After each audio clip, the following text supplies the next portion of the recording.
یہ یوم افطار جس کو عید الفطر کہا جاتا ہے، یہ سجدہ شکر ہے اللہ کے حضور کے مالک تو نے ہمیں ہدایت عطا کی، تو نے ہمیں توفیق عطا کی، اور تیری توفیق کے بغیر سخت گرمی کے یہ روزے ہم نہ رکھ پاتے، تیری توفیق کے بغیر فاقے نہ کاٹ پاتے۔ یہ تیرے ہی کرم سے، تیری ہی دی ہوئی توفیق سے ہمیں صبر نصیب ہوا۔ الصوم نصف الصبر، روزہ آدھا صبر ہے۔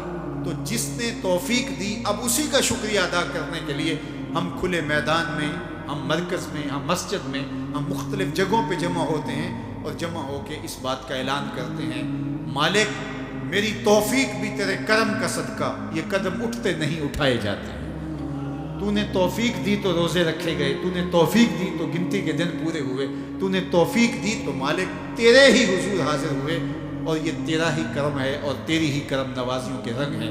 حضرت معاذ بن جبل رضی اللہ تعالیٰ عنہ فرماتے ہیں کہ ایک دن حضور نے میرا ہاتھ پکڑا اور ہاتھ پکڑ کے فرمایا، اے معاذ واللہ انی لاحبک، اللہ کی قسم میں تجھ سے پیار کرتا ہوں۔ پھر دوبارہ فرمایا، واللہ انی لاحبک، اے معاذ میں اللہ کی قسم تم سے پیار کرتا ہوں۔ اور اس پیار کی وجہ سے حضور نے حضرت معاذ بن جبل کو بتایا کہ میں تجھ کو وصیت کرتا ہوں کہ ہر نماز کے بعد ان کلموں کو جو میں تمہیں بتا رہا ہوں ان کو ترک نہیں کرنا، اس کو بھولنا نہیں ہے، اس کو چھوڑنا نہیں۔ اور وہ کیا؟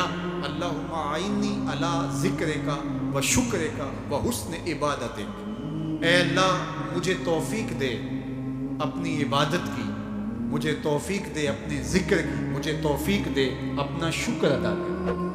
تو اللہ کا شکر ادا کرنے کی اس سے توفیق مانگی، مالک نعمت بھی تو دے اور اس نعمت پر شکرانے کی توفیق بھی تو عطا کر۔ اور اللہ فرماتے ہیں میری دی ہوئی نعمت پر میرا جب تم شکر ادا کرو گے میری دی ہوئی توفیق کے ساتھ، تو میں تم سے عہد کرتا ہوں لئن شکرتم لازیدنکم، میں تمہیں اور زیادہ عطا کروں گا۔ اللہ اکبر!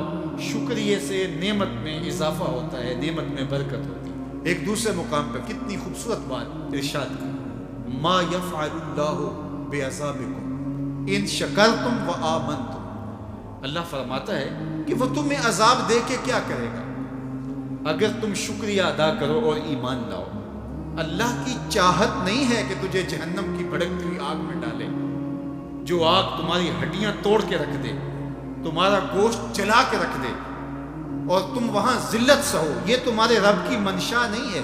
وہ یہ چاہتا ہے کہ تمہیں جنت کی بہاریں نصیب فرمائے۔ یہ تمہارا عمل ہے کہ تم عذابوں کو خرید رہے ہو، تم عذابوں میں چھلانگے لگا رہے ہو۔ اس کی مرضی کیا ہے، اس کی رضا کیا ہے کہ تم شکر ادا کرو، اس پر ایمان لاؤ، تو وہ تمہارے گناہ بھی معاف کرتے، تمہارے درجے بھی بلند فرماتے۔ بلکہ ایک دوسرے موقع پہ اللہ تعالیٰ نے قرآن مجید میں ارشاد فرمایا کہ تم جہنم کے گھڑے میں گرنے والے تھے، ایک جنبش پاک کی دیر تھی کہ تم ایندھن بن جاتے۔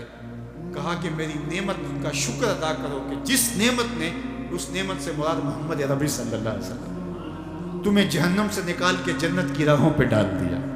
تو ہمارا رب ہمیں بخشنا چاہتا ہے، ہمارا رب ہماری مغفرت کرنا چاہتا ہے، ہمارے گناہوں کو معاف کرنا چاہتا ہے۔ رحمت رب بہانہ می جوئت، اس کی رحمتیں بہانہ تلاش کرتی ہیں اور بندوں کو بخشنا اسے بڑا پسند ہے۔ تو وہ کتنا کریم ہے، کتنا کریم ہے، کتنا کرم فرمانے والا ہے، کتنا رحیم ہے بندوں پر۔ جب بندے عیدگاہ کی طرف آ رہے ہوتے ہیں اور چیخ چیخ کے کہہ رہے ہوتے ہیں اللہ اکبر اللہ اکبر لا الہ الا اللہ واللہ اکبر اللہ اکبر وللہ الحمد اللہ اکبر اللہ اکبر لا الہ الا اللہ واللہ اکبر اللہ اکبر وللہ الحمد اللہ اکبر اللہ اکبر لا الہ الا اللہ واللہ اکبر اللہ اکبر وللہ الحمد۔ تو اللہ فرشتوں سے فرماتا ہے کہ کیا مزدوری دی جائے اس مزدور کو جو کام پورا کرے؟ تو وہ کہتے ہیں مالک اجر تو پورا ہی ملنا چاہیے۔ تو فرمایا یہ چیخ چیخ کے جو مجھے پکارتے ہوئے آ رہے ہیں میں نے ان کو بخش دیا۔ اور وہ چیخ چیخ کے کیا کہتے ہوئے آ رہے ہیں؟ اللہ اکبر اللہ اکبر لا الہ الا اللہ واللہ اکبر اللہ اکبر وللہ الحمد اللہ اکبر لا الہ الا اللہ واللہ اکبر اللہ اکبر وللہ